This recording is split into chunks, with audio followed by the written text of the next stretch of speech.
আসসালামু আলাইকুম everyone, welcome back to my channel. তো বন্ধুরা, আজকে অনেক বেশি একটা কষ্টের কথা আপনাদের সাথে শেয়ার করব। এই যে দেখতে পাচ্ছেন আমার মুরগিটা, মানে আমার ফার্ম থেকে গতকালকে রাত্রে ছুটে তারপর হচ্ছে এখানে উড়ে চলে গিয়েছে, মানে এক ছাদ থেকে আরেক ছাদের মধ্যে। তো এটা আমি এটা হচ্ছে গতকালকে বিকেলের দিকের ঘটনা আর কি, মানে একদম বিকেলবেলা। তো তখন হচ্ছে আমি এটাকে অনেক বেশি ইয়ে করতেছিলাম, কিভাবে ধরতে পারবো, পেরেশানিতে পড়ে গিয়েছিলাম। তো আমি আসলে প্রথম যখন আমার ছাদে ছিল তখন আমি ওকে ভালোভাবে মানে ঝুঁকি দেই নেই, যেন মানে ওকে ধরতে চেষ্টা করি নাই যেন দৌড়ে না যায়, যেহেতু সন্ধ্যা হয়ে যাচ্ছিল। তো ভাবলাম সন্ধ্যার টাইমে হয়তো বা ও আবার মুরগির ঘরে করবে। যখন সে উড়াল মেরে অন্য ছাদে যাওয়ার চেষ্টা করতেছিল, আমি একেবারেই তাকে কোনো ডিস্টার্ব করিনি। পরে হচ্ছে ও একা একাই, আমি ডিস্টার্ব না করা সত্ত্বেও এক ছাদ থেকে আরেক ছাদে এভাবে লাফিয়ে লাফিয়ে চলে যাচ্ছে।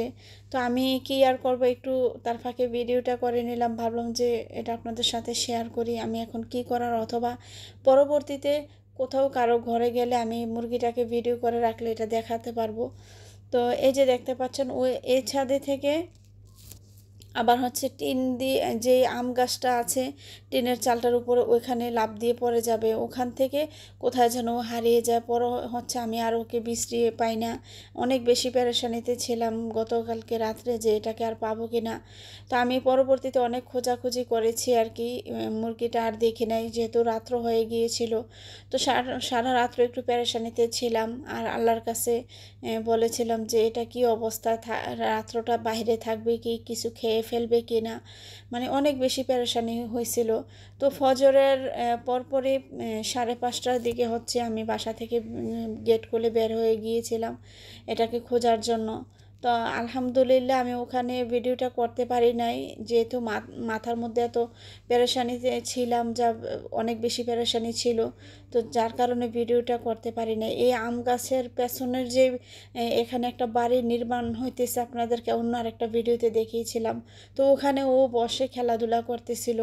তো আমার বোনের ছেলেরা, আমার শ্বশুর আব্বা, তারপর হচ্ছে আরও 2টা বোন ছিল, সবাই মিলে হচ্ছে মুরগিটাকে ধরে তারপর এই সকালবেলা ওকে নিয়ে আসলাম ছাদের উপরে। আলহামদুলিল্লাহ ওকে খুঁজে পেয়েছি আমি একেবারে, মানে আমি ভাবিও নি যে ওকে আমি আবারও ফিরে পাবো।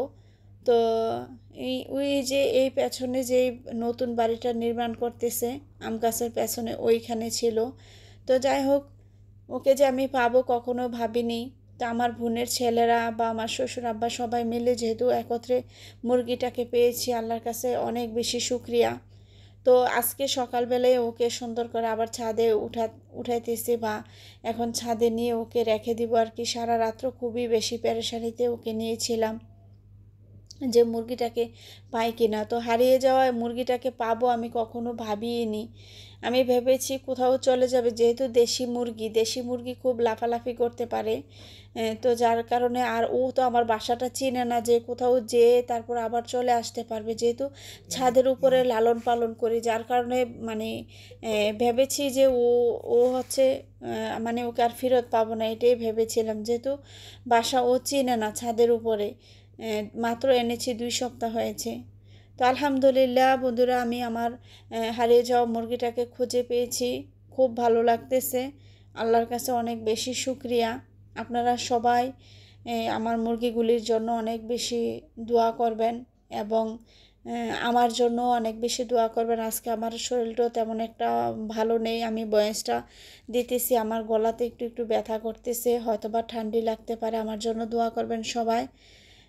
তো এই যে দেখতে পাচ্ছেন মুরগিগুলি একসাথে দিয়ে দিয়েছি। তো দেওয়ার পরে অনেক বেশি ওরা, মনে হচ্ছে যে ওকে হারিয়ে ওরও একটু মন খারাপ হয়ে হয়ে গিয়েছিল, যে মোরগটা ছিল। তো একত্রে এখন দেওয়ার পরে খুবই ওরা আনন্দিত। তো আজ এখানে বিদায় নিলাম। আল্লাহ হাফেজ, আসসালামু আলাইকুম।